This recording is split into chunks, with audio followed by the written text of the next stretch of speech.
Livro do Céu, volume 3, capítulo 37, 13 de fevereiro de 1900.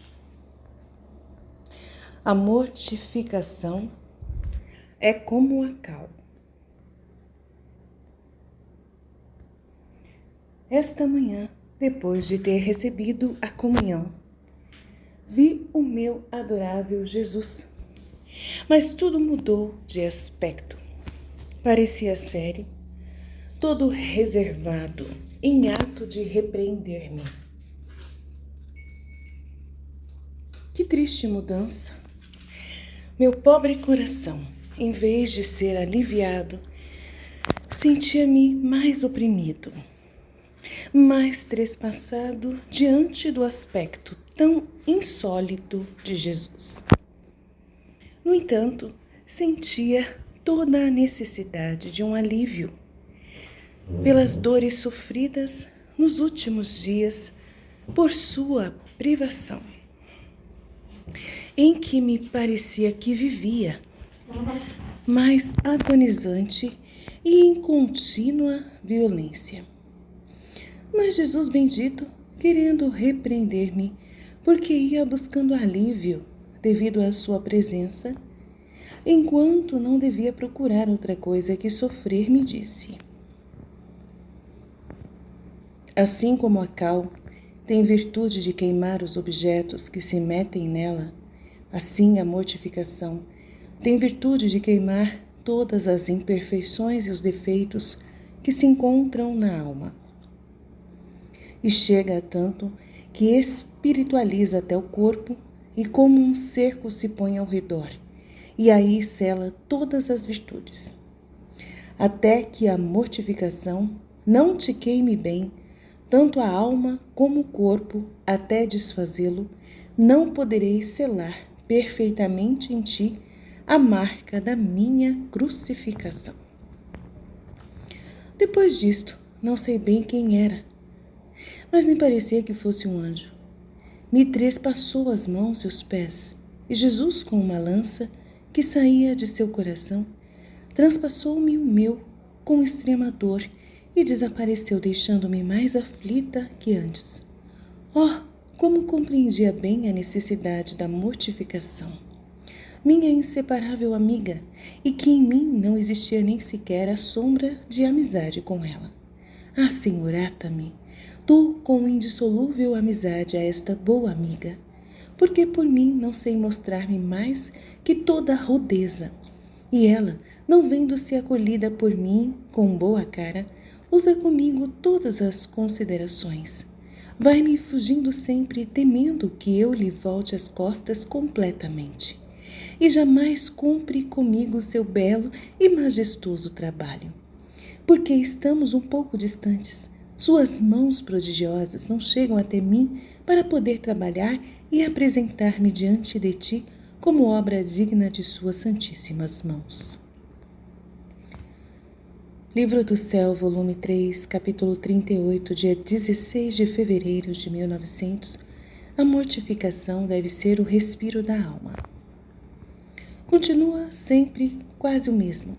Esta manhã, depois de me ter renovado as penas da crucificação, me disse: a mortificação deve ser o respiro da alma. Assim como ao corpo é necessária a respiração, e do ar bom ou mau que se respira assim fica infectado ou purificado. Também pela respiração se conhece se está são ou doente o interior do homem. Se todas as partes vitais estão de acordo, assim a alma, se respira o ar da mortificação, tudo estará nela purificado. Todos os seus sentidos soarão com o mesmo som concordante. Seu interior exalará um respiro balsâmico, saudável, fortificante. Mas se não respirar o ar da mortificação, tudo será discordante na alma. Exalará um respiro mal cheiroso e nauseante. Enquanto está por domar uma paixão, outra se desenfreada. Em suma, sua vida não será outra coisa que um jogo de criança. Parecia-me ver a mortificação como um instrumento musical, no qual, se todas as cordas estão boas e fortes, produz um som harmonioso e agradável, mas se as cordas não são boas, agora há uma a se reparar e agora há outra que afinar. Por isso todo o tempo o emprega em ajustá-lo, mas jamais em tocá-lo. No máximo poderá emitir um som discordante e desagradável, por isso jamais fará nada de bom.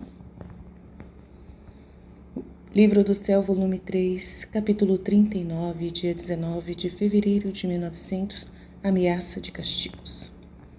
Esta manhã, meu adorável Jesus veio e me transportou para fora de mim mesma. Via muita gente, toda em movimento, me parecia, mas não estou segura, como uma guerra ou bem uma revolução. E a Nosso Senhor não faziam mais que tecer coroas de espinhos, tanto que enquanto eu estava toda atenta a tirar-lhe uma, outra mais dolorosa lhe punham. Assim parece que nosso século será célebre pela soberba. A maior desventura é perder a cabeça, porque tendo perdido a cabeça com o cérebro, todos os outros membros tornam-se inábeis, ou tornam-se inimigos de si mesmos e dos demais. Por isso acontece que a pessoa abre um caminho a todos os outros vícios.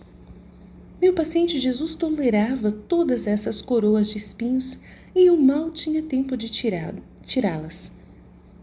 Então se virou para essa gente e lhes disse: morrereis, que na guerra, que nas prisões, e que em terremotos, poucos permanecereis. A soberba formou o curso das ações de vossa vida, e a soberba vos dará a morte. Depois disto, o bendito Jesus tirou-me do meio daquela gente, e fazendo-se um menino, eu o levava nos meus braços, para o fazer descansar. Ele, pedindo-me um refrigério, queria mamar de mim como sua mãe. Eu, temendo que fosse demônio, o persegui várias vezes com o sinal da cruz, e depois lhe disse: se verdadeiramente és o menino Jesus, rezemos juntos a Ave Maria, a nossa Rainha Mamãe. E Jesus recitou a primeira parte e eu a Santa Maria. Depois ele mesmo quis dizer o Pai Nosso. Oh, como era comovente sua oração! Enternecia tanto que o coração parecia que se derretia. Depois acrescentou: filha, minha vida, ative do coração. Filha, minha vida, ative do coração. A diferença dos demais. Eis uma razão porque sou todo o coração para as almas, e porque sou levado a querer o coração delas, e não tolero nele nem sequer uma sombra do que não é meu. Então, entre você e eu, quero que tudo seja totalmente para mim, e o que você dará às criaturas não será outra coisa que o transbordamento de nosso amor. Livro do Céu, volume 3, capítulo 40, 20 de fevereiro de 1900. Jesus é a luz do céu, da qual todos tomam as suas pequenas luzes. Continua a vir o meu benigno Jesus. Depois de ter recebido a comunhão, me renovou as penas da crucificação. E eu fiquei tão entorpecida que senti a necessidade de um alívio, mas não me atrevi a pedi-lo. Depois de um pouco, voltou como um menino e me beijava toda, e de seus lábios corria leite. E eu bebia a grandes goles esse leite docíssimo de seus puríssimos lábios. Agora, enquanto fazia isso, me disse. Ele estava como um menino que a beijava, o menino Jesus. Eu sou a flor do Éden celestial, e é tanto o perfume que expando que diante de mim fragrância fica atraído todo o empírio. Então ele está errado aqui. Eu sou a flor do Éden celestial, e é tanto perfume que eu expando que diante de minha fragrância fica atraído todo o céu. E como eu sou a luz que manda luz a todos, tanto de tê-los abismados, todos meus santos tomam de mim suas pequenas luzes, assim que não há luz no céu que não tenha sido tomada dessa luz. Assim não há nem mesmo cheiro de virtude sem Jesus, e não há luz, embora fosse aos mais altos dos céus, sem ele. Livro do Céu, volume 3, trecho, capítulo 41, dia 21 de fevereiro de 1900. O dom da pureza é graça conseguida, e esta é obtida com a mortificação. Esta manhã, meu amável Jesus começou a fazer suas habituais demoras. Seja sempre bendito, de verdade, que se necessita uma paciência de santo para suportar, e há que tratar com Jesus para saber quanta paciência se necessita. Quem não o experimenta não pode acreditar nisso, e é quase impossível não ter algum pequeno desgosto com ele. Então, depois de ter usado a paciência ao esperá-lo, finalmente ele veio e me disse: minha filha, o dom da pureza não é dom natural, senão que é graça conseguida. E esta se obtém com tornar-se atrativa. E a alma se faz tal com a mortificação e os sofrimentos. Oh, como se torna atrativa a alma mortificada e sofredora, como ela é bonita, e eu sinto tal atração por ela que enlouqueço por esta alma e tudo o que ela quer eu lhe dou. Você, enquanto estiver privado de mim, sofre minha privação, que é a pena mais dolorosa para você, por meu amor, e eu sentirei mais atração que antes e te concederei novos dons. Livro do Céu, volume 3, capítulo 42, dia 23 de fevereiro de 1900. O sinal mais certo para saber se um estado é a vontade de Deus. Esta manhã, depois de ter perdido quase a esperança de que o bendito Jesus viesse, de improviso veio e me renovou as penas da crucificação e me disse: o tempo chegou, o fim se aproxima, mas a hora é incerta.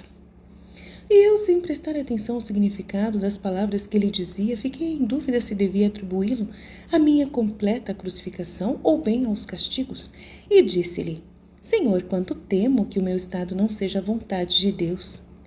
E ele: o sinal mais certo para saber se é minha vontade um estado é que se sente a força para sustentar neste estado. E eu: se fosse tua vontade, não sucederia esta mudança, que não vens como antes. E ele: quando uma pessoa se torna familiar numa família, não se usam tanto essas cerimônias, essas considerações que se usavam antes quando era estranho. Assim eu faço. No entanto, isto não é sinal de que seja vontade dessa família não querer tê-la como eles, nem que não a amem como mais do que antes. Por isso fique quieta, deixa-me fazer a mim, não queiras atormentar-te o cérebro, nem perturbar a paz do coração. Quando chegar o tempo oportuno, conhecerás a forma do meu agir. Livro do Céu, volume 3, capítulo 43, 24 de fevereiro de 1900. Luísa resiste à obediência. Esta manhã estava cheia de medo, acreditava que tudo era fantasia, ou seja, demônio que queria me iludir. Então tudo o que via o desprezava e me desagradava.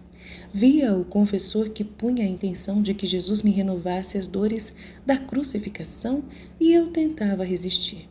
O bendito Jesus no princípio me tolerava, mas como o confessor renovava a intenção, então Jesus me disse: minha filha, parece que desta vez faltaremos à obediência. Não sabes tu que a obediência deve selar a alma e que a obediência deve fazer a alma como suave cera, de modo que o confessor possa dar-lhe a forma que queira? Assim, não levando em conta minhas resistências, me participou as dores da crucificação e eu não podendo resistir mais a tudo isso, porque não queria pelo temor de que não fosse Jesus, tive que sucumbir sob o peso das dores. Seja sempre bendito e tudo seja para a glória, para glorificá-lo em tudo e para sempre. E sempre. Livro do Céu, volume 3, capítulo 44. 26 de fevereiro de 1900. A divina vontade e a felicidade de todos. Depois de ter passado alguns dias de privação, quando no máximo vinha alguma vez como sombra e fugia, eu sentia tal pena que me desfazia em lágrimas. E o bendito Jesus, tendo compaixão de minha dor, veio e me via e depois me disse: minha filha, não temas, que não te deixo. Agora, quando estiveres sem minha presença, não quero que te desanimes. Antes de hoje em diante, quando estiveres privada de mim, quero que tomes minha vontade e que nela te deleites. amando-me e glorificando-me nela e tendo a minha vontade como se fosse a minha própria pessoa. Fazendo isso, você me terá em suas próprias mãos. Que coisa forma a bem-aventurança do paraíso? Certamente a minha divindade. Agora, o que formará a bem-aventurança de meus amados na terra? Com certeza, a minha vontade. Ela não te poderá fugir jamais. Tê-la-á sempre em tua posse. E se tu permaneceres no círculo da minha vontade, ali sentirás as alegrias mais inefáveis e os prazeres mais puros.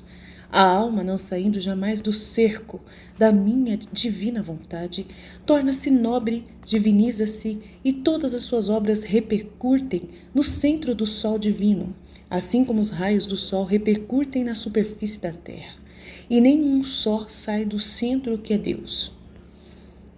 A alma que faz minha vontade é a única nobre rainha que se nutre de meu alento, porque seu alimento e sua bebida não as toma mais que de minha vontade, e nutrindo-se de minha vontade toda santa, em suas veias correrá um sangue puríssimo, seu hálito exalará um perfume que me recriará, porque será produzido pelo meu próprio hálito. Por isso, não quero outra coisa de ti, senão que formes tua bem-aventurança no giro e no cerco da minha vontade, sem sair jamais, nem sequer por um breve instante dela.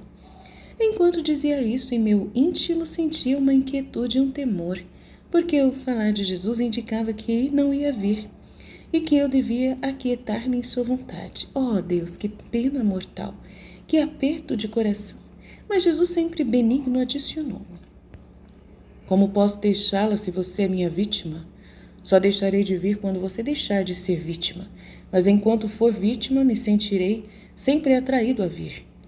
Assim parece que fiquei tranquila, mas me sinto como circundada pela adorável vontade de Deus, de modo que não encontro nenhuma abertura pela qual sair dela. Espero que me queira sempre neste cerco que me une toda a Deus. Livro do Céu, volume 3, capítulo 45, 27 de fevereiro de 1900. A divina vontade ata Jesus à alma, o grande mal da murmuração. Havendo-me abandonado toda na amável vontade de Nosso Senhor, eu me via toda circundada pelo meu doce Jesus por fora e por dentro. Com o ter-me abandonada nele, me via como se meu ser se tivesse tornado transparente, e a qualquer parte que virava via a meu sumo bem. Mas o que me fazia maravilhar era que, enquanto me via rodeado por dentro e por fora por Jesus, assim eu, meu pobre ser, minha vontade, circundava Jesus como dentro de um círculo, de modo que ele não encontrava abertura para poder sair. Porque minha vontade humana, unida à sua vontade divina, o tinha acorrentado sem que me pudesse fugir. Oh, admirável segredo da vontade de meu Senhor, indescritível a sua felicidade! Agora, enquanto eu estava neste estado, o bendito Jesus me disse: minha filha, na alma toda transformada na minha vontade, eu encontro um doce repouso. A alma se converte para mim como aqueles objetos suaves que não dão nenhum incômodo a quem quer repousar neles. É mais, ainda que fossem pessoas cansadas e doloridas, é tanta suavidade e o prazer que tomam ao repousar sobre estes objetos, que ao acordarem se encontram fortes e saudáveis. Assim é para mim, a alma conformada à minha vontade.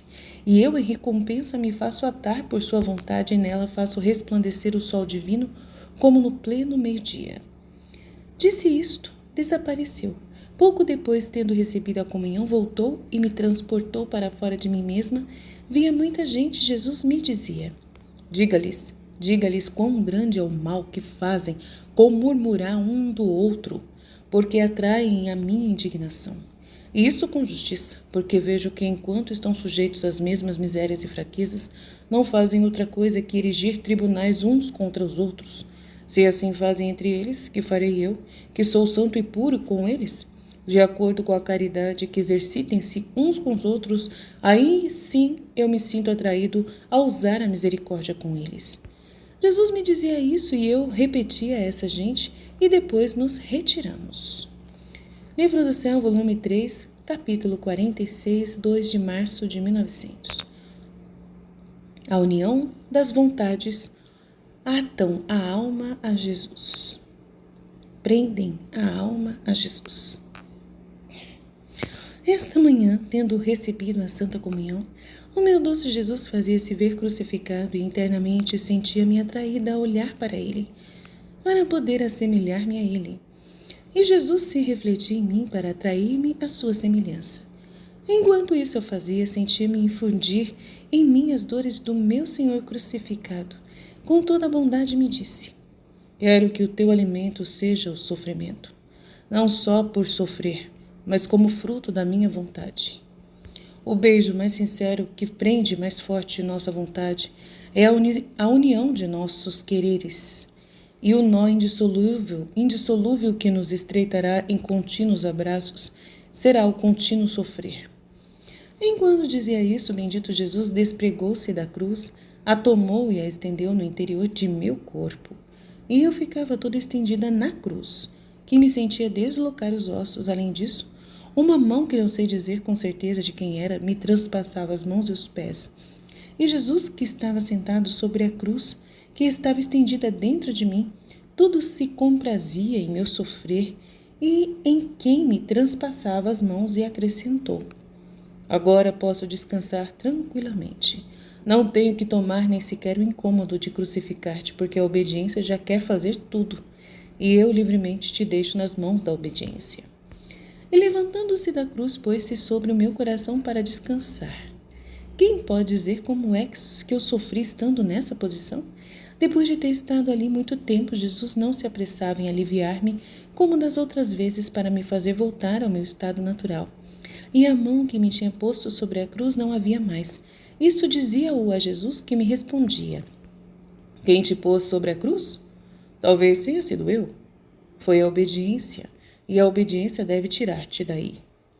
Parece que desta vez tive vontade de jogar, e como suma graça obtive que me libertasse o bendito Jesus. Livro do Céu, volume 3, capítulo 47, 7 de março de 1900.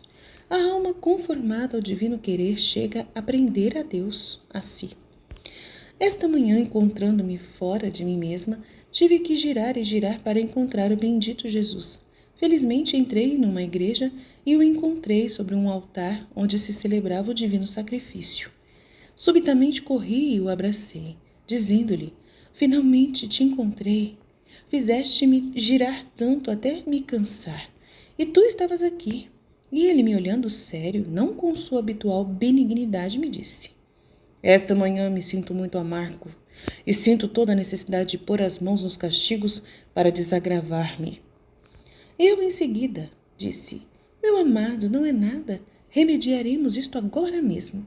Derramarás em mim tuas amarguras e assim ficarás desagravado, não é verdade? E ele, condescendendo ao meu pedido, concordando com o meu pedido, derramou em mim suas amarguras. Depois, estreitando-me a ele, como se tivesse se liberado de um grave peso, acrescentou: a alma conformada à minha vontade se sabe infiltrar tanto em minha potência que chega a me prender toda, e o seu gosto me desarma como quer. E a seu gosto me desarma como quer. Ah, tu, quantas vezes me amarras! E enquanto dizia isso, tomou seu habitual aspecto doce e benigno. Livro do Céu, volume 3, capítulo 48, 9 de março de 1900. A graça é como o sol. Encontrando-me um pouco perturbada por uma coisa que não é necessário dizer aqui, minha mente queria andar vagando para certificar-se sobre a minha turbação e assim ficar em paz.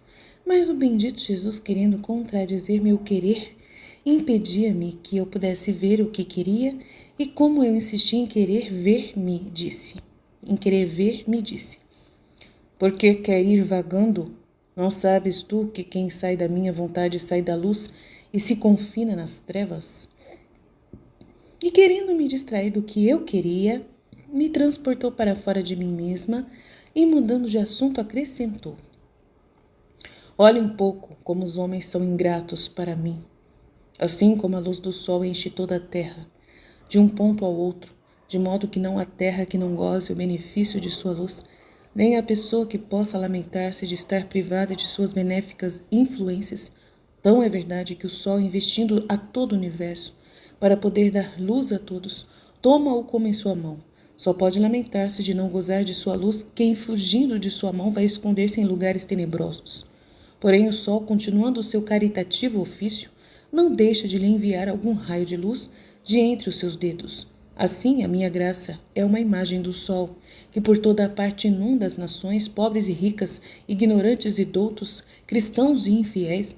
Nenhum pode dizer que está privado dela, porque a luz da verdade e a influência da minha graça enchem a terra. E mais do que o sol no seu meio-dia, mas qual não é a minha pena ao ver as nações que, cruzando esta luz a olhos fechados e enfrentando a minha graça com a torrente pestífera de suas iniquidades, desviam-se desta luz da verdade e voluntariamente vivem em lugares tenebrosos, em meio de cruéis inimigos? Elas estão expostas a 1000 perigos, porque não tendo a luz da verdade não podem conhecer claramente como se encontram no meio de amigos ou se encontram no meio de amigos ou de inimigos, e nem fugir dos perigos que os cercam. Ah, se o sol tivesse razão e os homens lhe pudessem fazer esta afronta à sua luz, e que alguns chegassem a tal ingratidão com o sol, que para desprezar e não ver seu esplendor, arrancariam os olhos até, e assim ficam mais seguros de viver nas suas trevas. Ai, o sol, em vez de mandar luz, mandaria lamentos e lágrimas de dor, até perturbar toda a natureza. Não obstante que os homens teriam horror de fazer a luz natural, chegam a tal excesso de enfrentar desse modo a minha graça. Mas a minha graça, sempre benigna com eles, no meio das mesmas trevas e da loucura de sua cegueira, manda sempre resplendores de luz, porque a minha graça jamais deixa a ninguém, senão que o homem voluntariamente se afasta dela e a graça, não o tendo em si, tenta segui-lo com o fulgor de sua luz. Enquanto dizia isso, o doce Jesus estava extremamente aflito, e eu fazia quanto mais podia para consolá-lo, pedindo-lhe que derramasse em mim suas amarguras, e ele acrescentou: compadece-me, se te sou a causa da aflição, porque de vez em quando sinto toda a necessidade de desabafar em palavras com minhas almas diletas, minha dor sobre a ingratidão dos homens para mover seus corações a reparar-me em tantos excessos e a compaixão dos próprios homens. E eu, Senhor, o que eu gostaria é que não me impedisses de participar nas tuas penas. E querendo eu dizer mais, desapareceu e eu retornei a mim mesma.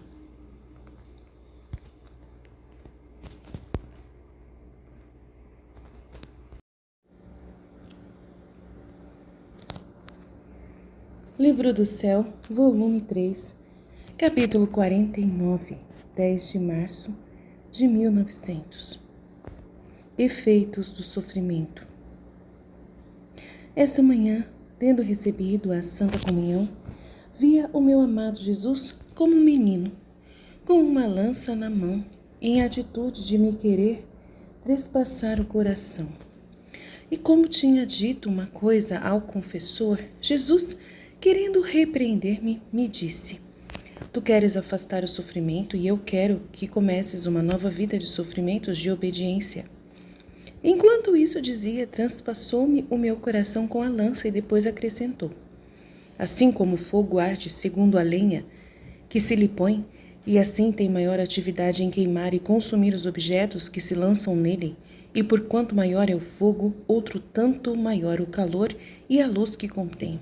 Assim, o sofrimento e a obediência, quanto maior, tanto mais a alma se torna hábil para destruir o que é material, e a obediência, como a macia cera, lhe dá a forma que quer. Livro do Céu, volume 3, capítulo 50, 11 de março de 1900. Encontro com uma alma do purgatório. Continua quase sempre o mesmo. Esta manhã via o bom Jesus mais aflito do que de costume, ameaçando com uma mortandade de gente, e vi em certos lugares que muitos morriam.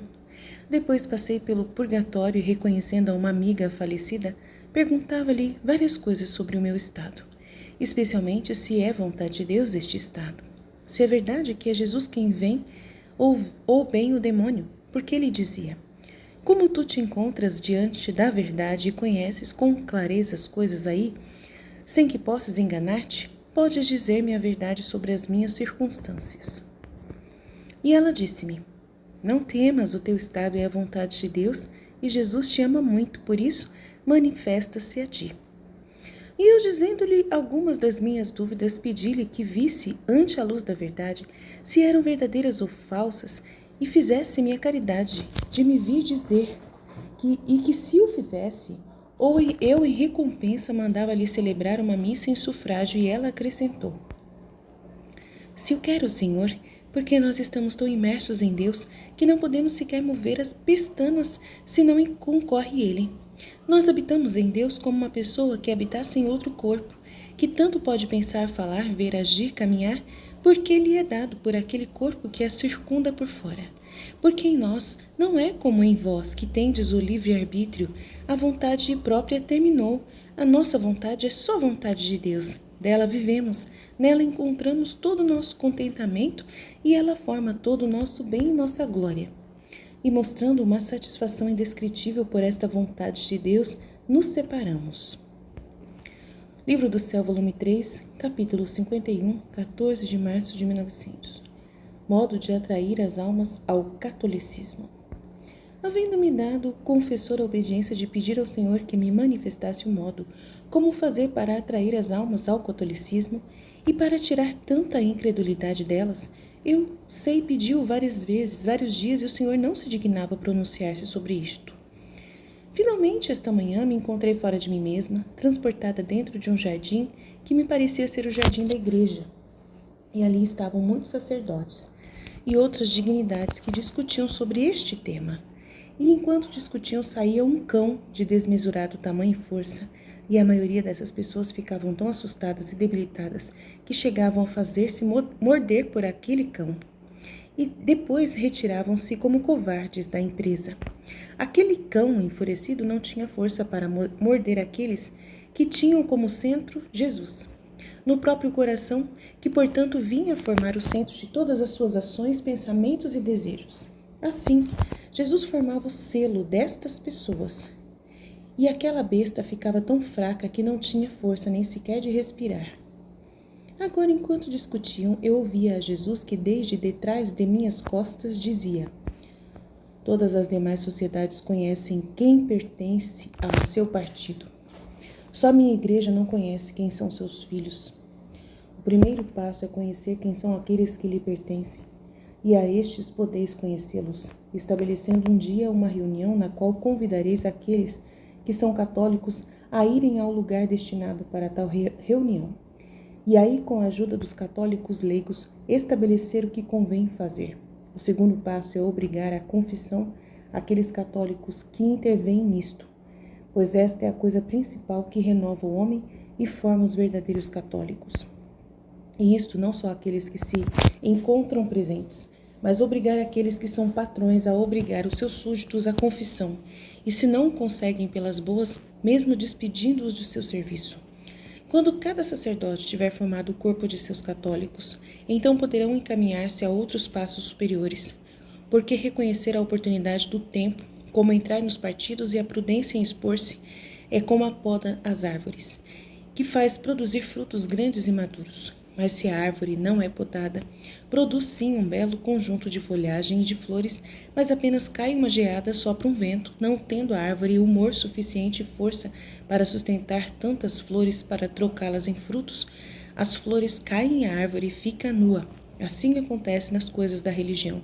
Primeiro devem formar um conveniente corpo de católicos para poder fazer frente aos outros partidos, e depois podem chegar a introduzir-se nos outros partidos para formar um só. Depois disto, não o vi mais, e nem sequer vê-lo me encontrei em mim mesma. E sem sequer vê-lo me encontrei de volta em mim mesma. Quem pode dizer minha pena por não ter visto o bendito Jesus durante todo o dia e as lágrimas que tive que derramar? Volume 3, capítulo 52, 15 de março de 1900. Jesus sente-se desarmado pelas almas vítimas. Jesus continua sem vir. Eu me consumia em dor e sentia uma febre que me fazia delirar. Agora, como o confessor veio celebrar o divino sacrifício, eu comunguei, mas não via, como é habitual, o meu amado Jesus. Por isso comecei a dizer os meus disparates. Diz-me, meu bem, por que não te fazes ver? Desta vez parece-me que não te dei ocasião para que te escondas, como da maneira mais fácil. Ai, nem mesmo os amigos desta terra agem desta maneira. Quando devem afastar-se, ao menos dizem adeus. E você nem sequer me diz adeus? Como? Assim se faz? Me perdoe se assim falo. É a febre que me faz delirar e me faz chegar à loucura. Quem pode dizer todas as minhas loucuras que lhe disse? Seria querer perder tempo. Agora, enquanto estava delirando e chorando, Jesus fazia ver uma mão, agora um braço. Então viu o confessor que me dava a obediência de sofrer a crucificação. E Jesus, como obrigado pela obediência, se fez ver. E eu, por que não se mostra? E ele, mostrando um aspecto sério, me disse: Não é nada, não é nada. É que quero castigar a terra. E eu, estando bem, mesmo com uma só criatura, sinto-me desarmado. E eu, estando bem mesmo com uma só criatura, sinto-me desarmado e não tenho força para lançar mão dos castigos. E ao fazer-me ver você, começa a dizer-me: se vês que devo mandar castigos, derrama em mim, faz-me sofrer a mim. E sinto-me vencido por ti, e nunca ponho as mãos dos castigos. E os homens não fazem outra coisa senão ensoberbecer-se demais. Agora, repetindo o confessor a obediência de me fazer sofrer a crucificação, Jesus mostrava-se lento em fazer-me fazer esta obediência, não como as outras vezes, que em seguida queria que me submetesse e me disse: E tu, que queres fazer? E eu: Senhor, o que tu quiseres. Então, dirigindo-se ao confessor com aspecto sério, lhe disse: Também tu queres atar-me, com dar-lhe esta obediência de fazê-lo sofrer? E enquanto isso dizia, começou a me participar as dores da cruz e depois, mostrando-se mais calmo, derramou suas amarguras e depois acrescentou: O confessor onde está? E eu: Senhor, não sei para onde ele foi, é verdade que não vejo mais conosco. E ele: Eu o amo, porque como ele me consolou a mim, assim eu quero confortá-lo também. Volume 3, capítulo 53, 17 de março de 1900. Dor do Papa, humildade. Esta manhã, o bendito Jesus me fazia ver o Santo Padre com as asas abertas, que ia em busca de seus filhos para recolhê-los sob suas asas.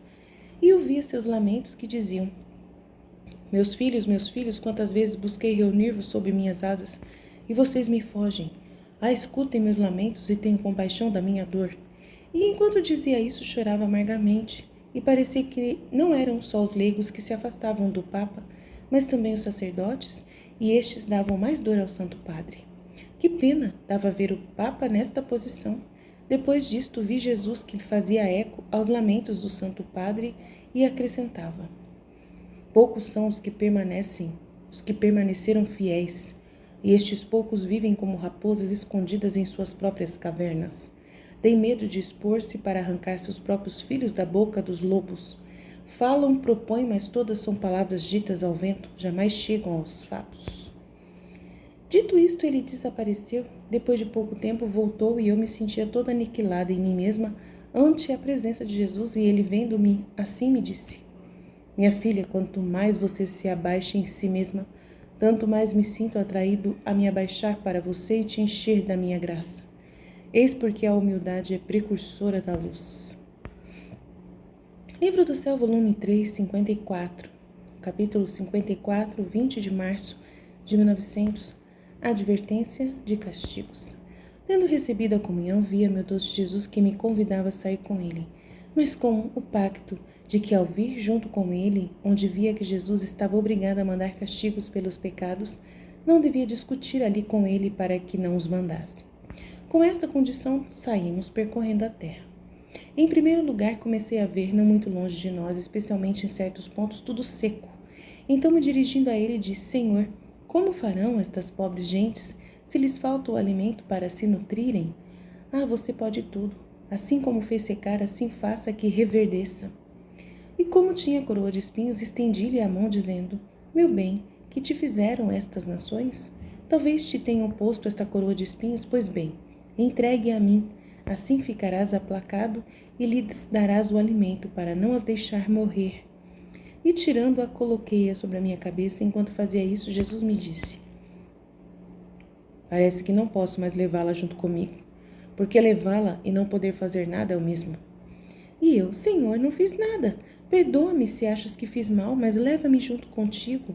E ele: O teu modo de agir me ata por todas as partes. E eu: não sou eu que faço assim, és tu mesmo que me obrigas a fazer assim, porque ao encontrar-me contigo vejo que todas as coisas são tuas, e se não tomar cuidado das tuas coisas, parece-me que viria a não tomar cuidado de ti mesmo. Por isso deves perdoar-me se faço assim, já que o faço por amor teu, e não deves afastar-me por isso. Em seguida, continuamos a girar pelo mundo.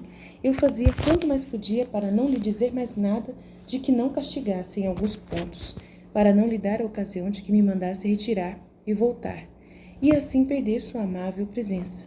Mas onde não podia começar a discutir com ele, chegamos a um ponto da Itália, onde estavam fazendo um convênio que devia causar uma grande desordem. Mas não entendi o que era, porque tendo começado a dizer: Senhor, não permita, pobre gente, como farão? Vendo Jesus que eu me afanava e queria impedi-lo, ele me disse com império: retira-te, retira-te. E tirando uma cinta de pregos de alfinetes que tinha encaixado em seu corpo, que o fazia sofrer muito, acrescentou: retira-te e leva esta cinta contigo, assim me aliviarás muito. E eu: sim, eu a porei em teu lugar, mas deixa-me estar contigo. E ele: não, retira-te. E o disse com tal império que, não podendo resistir, em um instante me encontrei em mim mesma e não pude entender qual era aquele convênio.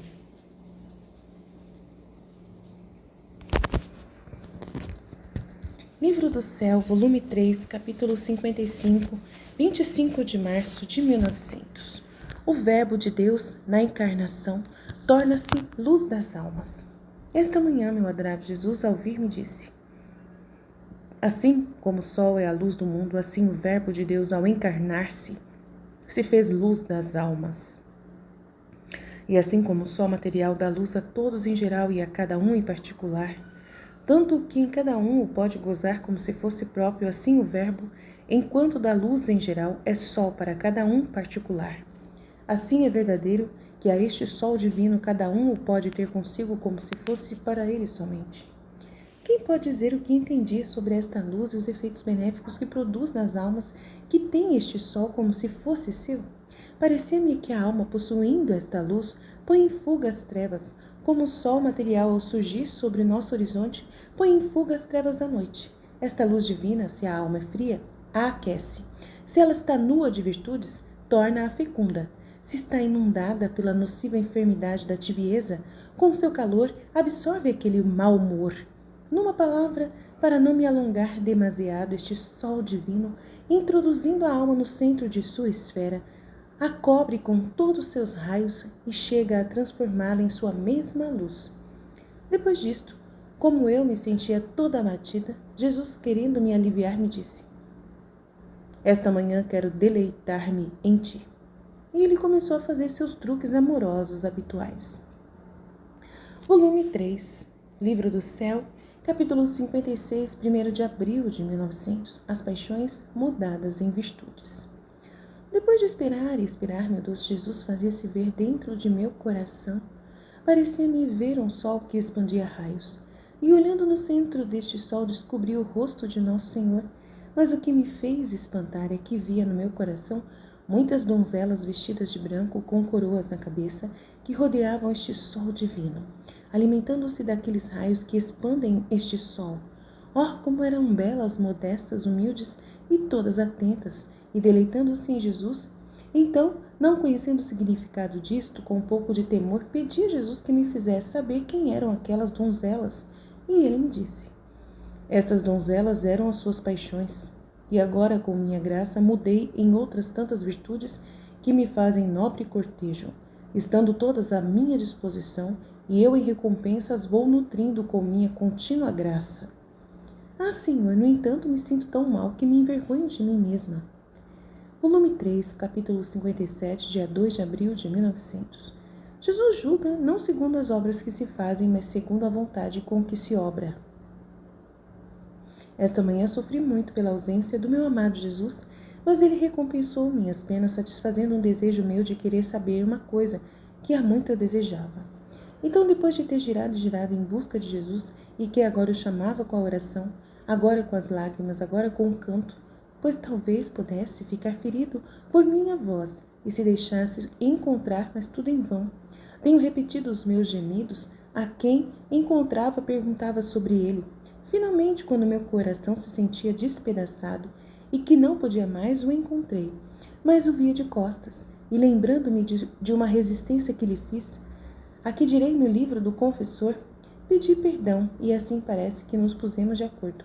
Tanto que ele mesmo me perguntou o que queria e eu lhe disse: diga-me para conhecer sua vontade sobre o meu estado, especialmente o que devo fazer quando me encontro com poucos sofrimentos.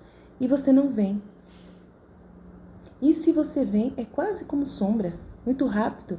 Então, não te vendo, meus sentidos os sinto em mim mesma. E encontrando-me nesta posição, sinto como se pusesse do meu, e não fosse necessário esperar a vinda do confessor para sair daquele estado. E Jesus, sofras ou não sofras, venha eu ou não venha, teu estado é sempre o de vítima, muito mais que esta é minha vontade e a tua. E eu julgo não segundo as obras que se fazem, senão segundo a vontade com que se obra. E eu, Senhor meu, está bem como dizes, mas me parece que estou inútil e se perde muito tempo, e sinto um incômodo, um temor, e além disso, fazer vir ao confessor me atormenta a alma, que não fosse a tua vontade. E ele, pensas tu que seja pecado fazer vir o confessor? E eu, não, mas temo que não seja a tua vontade. E ele, deves fugir do pecado, mesmo da sua sombra, mas do resto não deves preocupar-te. E eu, e se não fosse a tua vontade, em que aproveitaria estar assim? E ele, me parece que minha filha quer fugir do estado de vítima, não é verdade? E eu, ficando vermelha, disse, não, Senhor, digo isto pelas vezes que não me fazes sofrer e que não vens. De resto, faz-me sofrer e eu não me preocuparei. E Jesus, e a mim parece-me que queres fugir. Além disso, você sabe que horas eu reservei para vir aqui comunicar minhas dores? Se a primeira, a segunda, a terceira ou talvez a última hora? Por isso, distraindo-te de mim e esforçando-te por sair, ocupar-te-ás em outra coisa. E eu não vindo, não te encontrarei preparada para mim. Darei a volta e irei para outra parte. E eu, toda assustada com isso, disse, jamais seja, Senhor. Não quero saber outra coisa senão somente a tua santíssima vontade. E ele permanece então calma e espera o confessor. Dito isto, ele desapareceu. Parece que me sinto aliviada de um grande peso por este falar de Jesus, mas com tudo isso não diminuiu em mim a pena dolorosa quando Jesus me priva dele. Ela fala de um livro do confessor, mas nunca se teve notícia deste livro. Livro do Céu, volume 3, capítulo 58, 9 de abril de 1900. Abandono em Jesus, em Deus. Tendo recebido a comunhão esta manhã, encontrava-me no mar de amarguras, porque não via o meu sumo bem Jesus. Todo o meu interior me sentia inquieto quando num instante se fez ver e me disse quase repreendendo. Você não sabe que não se abandonar em mim é um querer usurpar os direitos de minha divindade, fazendo-me uma grande afronta? Por isso abandona-te e aquieta o teu interior, todo em mim, e encontrarás a paz. E encontrando a paz, me encontrarás a mim mesmo. Dito isto, como um relâmpago, desapareceu sem se fazer ver mais. Senhor, me tenha você toda abandonada e me bem apertada em seus braços, de modo que eu não possa mais fugir jamais. De outra maneira, eu sempre farei as minhas escapadinhas. Livro do Céu, volume 3, capítulo 59, 10 de abril de 1900. Os desejos de ver Jesus atraem-no a alma. Continua o bendito Jesus sem vir. Deus, que pena indescritível é a sua privação. Quanto mais podia estar em paz e toda abandonada nele, mas que meu pobre coração não podia mais, fazia o máximo que podia para acalmar. Dizia-lhe, meu coração, esperemos outro pouco, talvez ele venha, usemos algum estratagema de amor para atraí-lo que ele venha. E dirigindo-me a ele, dizia, Senhor, vem, faz-se tarde e tu ainda não vens. Esta manhã procuro por quanto mais posso estar calma, não obstante não se faz encontrar. Senhor, ofereço-te o martírio da tua privação como testemunho do amor e para te fazer um presente para te atrair a mim. É verdade que não sou digna, mas não é porque seja digna que te busco, senão por amor. É porque sem ti me sinto falta de vida. E como não vinhas, dizia, Senhor, ou vens ou te cansarei com minhas palavras. E quando estiveres cansado de ouvir-me, nem sequer então virás? Mas quem pode dizer todos os meus desatinos? Dizia tantas coisas que me alongaria muito se quisesse dizê-los todos aqui. Depois disto, vi o meu doce Jesus que se movia dentro do meu interior como se despertasse de um sonho. Então se fez ver mais claro e, me transportando para fora de mim mesma, me disse: assim como o pássaro, quando deve voar, move as asas, assim a alma nos voos dos desejos move as asas da humildade.